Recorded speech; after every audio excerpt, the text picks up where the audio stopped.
Hello guys, tatalakayin naman natin ngayon kung ano ba yung mga pinakamahalagang gagawin natin para mas mapataas natin yung mga stats natin dito sa Lords Mobile kahit na free to play lang po tayo. So, ayan. So, F2P po is yung free to play, yung mga hindi po bumibili po ng mga packages po dito. Oo. Tsaka yung P2P naman po is meaning po nun is pay to play. So meaning, pinapalakas po nila yung mga account nila sa pagbibili po ng mga packages. So pag-uusapan naman natin ngayon kung ano ba yung mahalaga na meron kang pamilyar at mga buildings dito para mas mapa taas natin yung mga stats po natin. So ang una-una po sa lahat is punta muna tayo dito sa building. So dito dapat meron po kayong max po na ganito.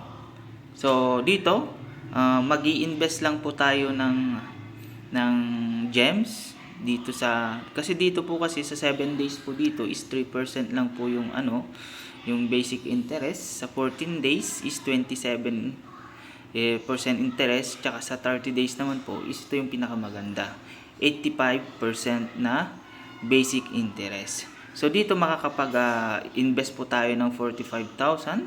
So magkakapag-payout po tayo diyan ng 92,250 sa isang buwan. So ikalawa, dapat meron po kayong familiar po na ito. So convocation na sige, ito na rin po yung fresh air. So, actually, hindi naman siya importante, pero ang kailangan lang natin dito na makuha is yung T1 po na balista. Ito lang po yung pinaka-importante na makukuha po natin dyan sa fresh air po na familiar.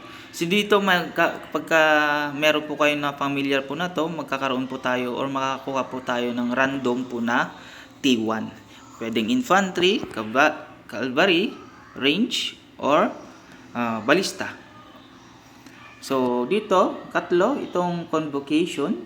So, kailangan lang po kasi natin dito is meron po tayong familiar po na pack 4. So, pack 4 po yan sa mga madama. O, sir. So, dapat meron po tayong familiar po na Hell Rider. So, kapag ka-max na po siya, is pwede na po nating i-max rin po yung third skill po niya, which is magkakaroon po tayo ng bonus or bibigyan po tayo ng Hell Rider ng 15,000 na random troops na T4. So kaganda rin yan, meron po siyang additional na infantry mass HP na plus 10% and leader's cape na nasa 10% rin po. So ayan, ika-apat naman po is meron rin po tayong ito, ship ahoy.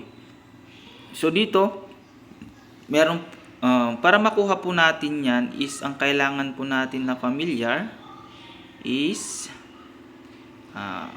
itong si Totem Pest. So dito kapag ka-max naman po siya is yung cargo ship po natin is pagka clinic po natin yung talent po nito is mag-cool down magre-refresh po siya kaagad. So ang cooldown kapag level 10 po siya is 1 day. So ayan, next po natin. So pwede rin po tong dark magic. Dark magic para matapos po kaagad po yung cooldown po ng essence. So next po natin is pwede rin po natin kunin po tong refresher, since kapag nakakuha po tayo ng itong Brave Hearts is pwede po tayong makakuha po ng mga speed ups na which is 10 minutes. So next po natin, dapat meron pagka hindi po pa po kayo max sa VIP po natin, pwede po nating kunin po tong first class. So yung first class is makukuha po natin sa familiar na pangalan na nun. Ito po siya. So, dapat meron po kayong familiar po na to. Nasa pack 2 ata to. So, next.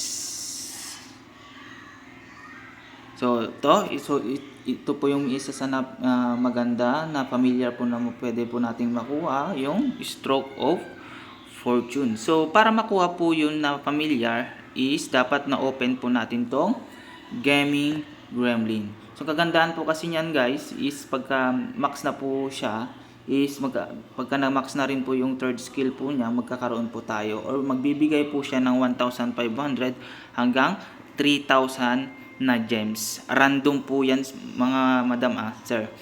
So, random po yung makukuha po natin dyan, which is mayroon po siyang cooldown na 2 days. Goods na po yan. So, next po natin. So, dapat meron rin po kayo nito. Itong Lucky Star. So, papaano naman natin yan ma-open? So, dapat meron lang po tayong Trickstar na familiar. So, kapag max na po natin yung Trickstar, is mamamax na rin po natin yung third skill na po niya. So, dito magkakaroon po tayo ng 3 na random na Holy Star. So, pwede po tayong makakuha po ng 100, 500, 1,000, 5,000, at 10,000. So, 3 Holy Star po yung makukuha mo natin dyan. So, goods po na po yan. So, ayan. Next po natin. So, ito rin po yung pinakamahalaga na isa, yung Payday. So, anong familiar naman po yan? So, ito rin po siya, si Hoarder.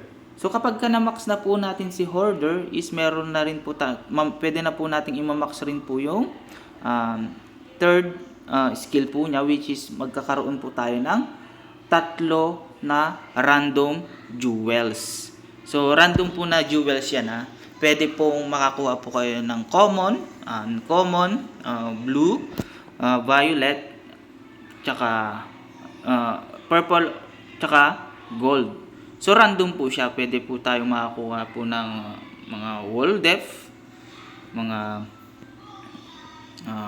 pwede po tayo makakuha po ng mga wall depth, mga range depth, pwede mo makakuha po ng cub depth, range attack, cub attack, infantry attack. So, random po yan. Random po yung makukuha po natin. So, ayan. Guys, para lang po sa mga free to play lang po to.